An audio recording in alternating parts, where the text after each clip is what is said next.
Le Maroc fête le mardi 18 mai 2021 le 16e anniversaire de l'initiative nationale de développement humain INDH lancée par le roi Mohamed VI le 18 mai 2005.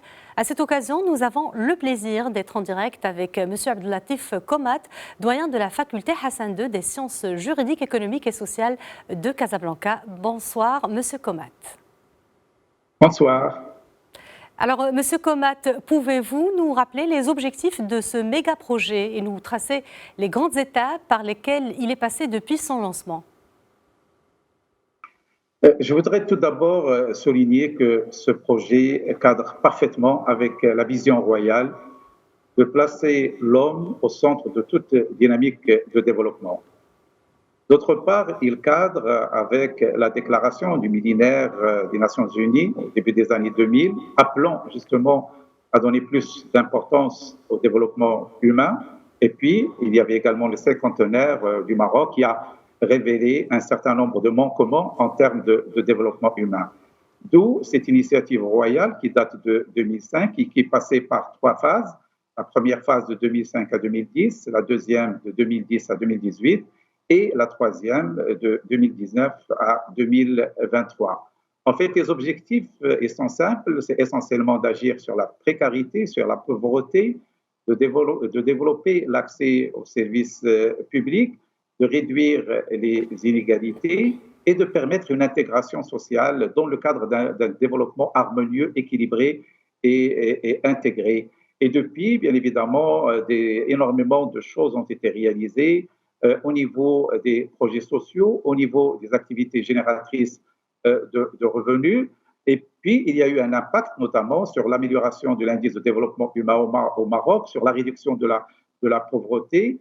Donc, c'est un projet qui a eu un impact énorme au niveau de développement équilibré et intégré du Maroc. Et puis, il a été même reconnu au niveau mondial. Il a été considéré par la Banque mondiale en 2015 parmi les top 3 des projets au niveau mondial avec des initiatives d'intégration sociale et de développement humain. Et donc, bien sûr, nous sommes entrés dans la troisième phase dans laquelle nous sommes plein réalisation d'un certain nombre d'objectifs. Justement, Monsieur Komat, comme vous l'avez mentionné, nous sommes à mi-chemin de la troisième phase du programme INDH 2019-2023. Quelles sont les particularités de cette troisième phase?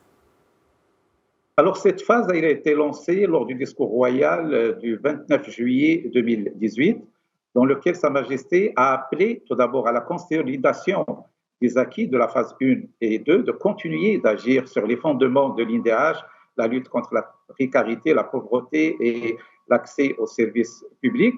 Mais il y a une attention particulière, en fait, dans 2 dimensions. Tout d'abord, la première, c'est l'amélioration des revenus et le développement de l'accès à des projets, notamment pour la jeunesse. Et le deuxième, c'est d'accompagner les générations montantes à partir du bas âge, notamment à travers la scolarisation, le développement du préscolaire, l'amélioration du niveau scolaire. Donc, en fait, 2 dimensions fondamentales sont révélées à travers la troisième phase. Tout d'abord, la jeunesse et l'insertion économique des jeunes, et puis l'accompagnement de l'enfance, la femme, bien sûr, pour l'accompagner, mais également l'accompagnement de la petite enfance en termes de scolarisation, parce que le Maroc, il faut le rappeler, nous avons un objectif à l'horizon 2027 de généraliser, là également c'est une orientation royale, de généraliser l'enseignement préscolaire, parce que Sa Majesté considère que le fondement d'une formation solide, c'est le préscolaire. Et donc, à 2027, on doit généraliser l'enseignement préscolaire et cela passe par des actions sociales qui s'adresseraient notamment aux familles les plus défavorisées pour les accompagner, pour les soutenir. Et c'est un des objectifs essentiels de cette troisième phase. Très bien. Le thème choisi par la coordination nationale de l'INDH pour célébrer ce 16e anniversaire, Covid-19 et éducation, bilan et perspectives pour préserver les acquis.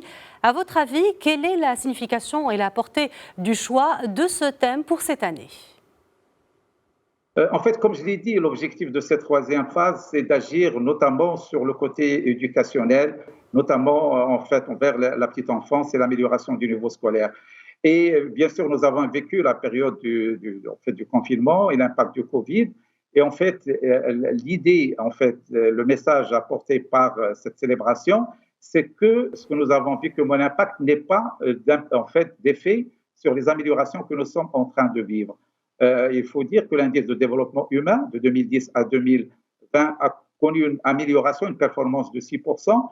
La pauvreté au Maroc, qui était aux alentours de 14%, est descendue aux alentours de 5%. Donc, il y a un certain nombre d'avancements.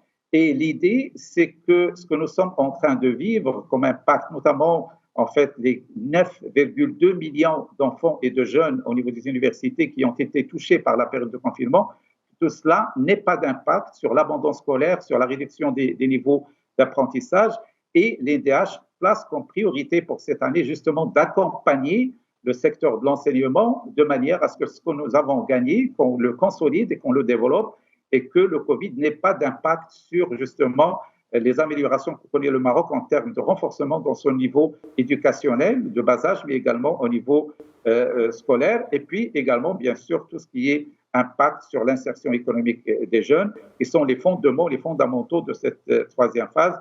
L'idée, c'est d'éviter au maximum possible que l'INDH soit partie prenante pour réduire les impacts négatifs de cette crise sur ces dimensions qui sont vitales pour un développement harmonieux, équilibré et intégré dans notre pays.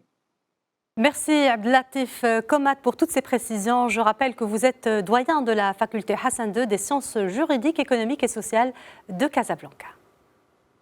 Merci à vous. Merci.